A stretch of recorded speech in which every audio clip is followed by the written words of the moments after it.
Hello everyone, कैसे हैं आप लोग। उम्मीद करते हैं आप लोग ठीक होंगे। आज हम आप लोगों के लेकर आए एक नया वीडियो, जिसमें आज हम लोग पढ़ेंगे मानचित्र यानी मैप। आज हम लोग जानेंगे मैप का इंट्रोडक्शन कि भाई मैप होता क्या है। ठीक है, तो चलिए स्टार्ट करते हैं आज हम लोग मैप। ठीक है, सबसे पहले हम लोग जानेंगे मैप होता क्या है। व्हाट इज मैप, मानचित्र है क्या। ठीक है, मानचित्र पृथ्वी की सतह या इसके एक भाग का पैमाने के माध्यम से चपटी सतह पर खींचा गया एक चित्र होता है। आपको पृथ्वी की सतह या इसके एक भाग के पैमाने के माध्यम से चपटी सतह पर खींचा गया क्या है, चित्र है मैप। अब हम लोग जानते हैं एटलस क्या है। देखिए एटलस क्या है, जब बहुत से मानचित्र को एक साथ रख दिया जाता है तब आपका एक बनता है एटलस। अगर पूछेगा आपको क्या है एटलस, तो एक नहीं दो नहीं बहुत सारे मानचित्र को जब हम एक साथ रखेंगे तब मेरा क्या बनेगा, एटलस बनेगा। क्या बनेगा, एटलस। अब हम जानते हैं मानचित्र के प्रकार यानी कि types of map. Types of map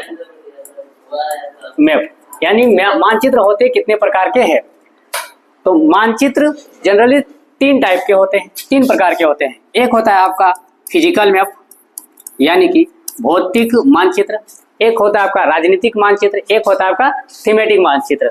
एक हो गया आपका फिजिकल मैप, दूसरा हो गया आपका पॉलिटिकल मैप और तीसरा हो गया आपका थीमेटिक मानचित्र। Thematic map. ठीक है, तो मैप कितने प्रकार के हो गए, तीन प्रकार के। एक हो गया आपका फिजिकल, पॉलिटिकल और तीसरा क्या हो गया आपका थीमेटिक मैप। ठीक, अब हम तीनों मैप को एक एक वन बाय वन क्या करते हैं, समझने की कोशिश करते हैं कि फिजिकल मैप क्या होता है, पॉलिटिकल मैप क्या होता है और थीमेटिक मैप क्या होता है। चलिए स्टार्ट करते हैं हम लोग फिजिकल मैप से। तो फिजिकल मैप किसे कहते हैं या भौतिक मैप किसे कहते हैं, तो पृथ्वी की प्राकृतिक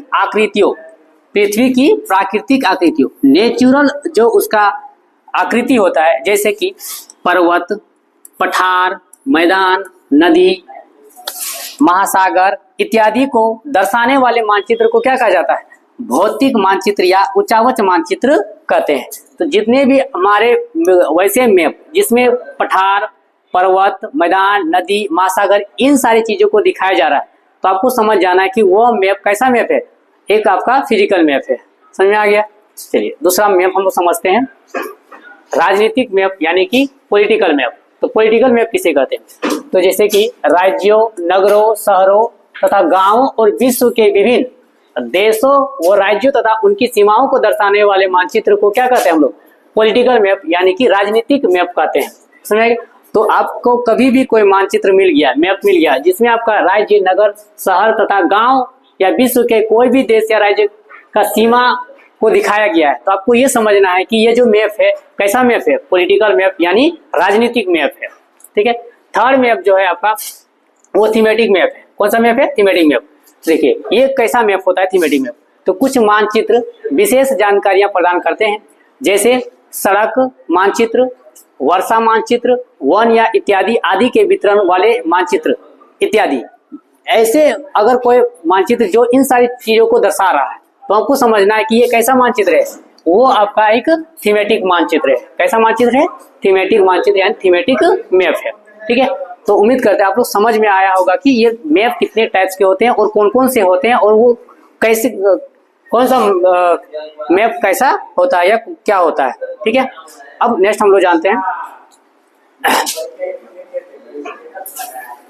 मानचित्र के घटक।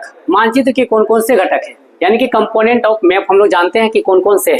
तो देखिए मानचित्र के तीन घटक है। मानचित्र के कितने घटक है, तीन घटक है। एक हो गया आपका डिस्टेंस यानी दूरी, दूसरा हो गया आपका दिशा और तीसरा क्या हो गया आपका प्रतीक।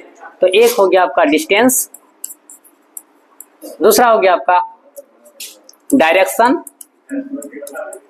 और तीसरा हो गया आपका सिंबल यानी कि प्रतीक। ये तीन घटक होते हैं किसके, मानचित्र के।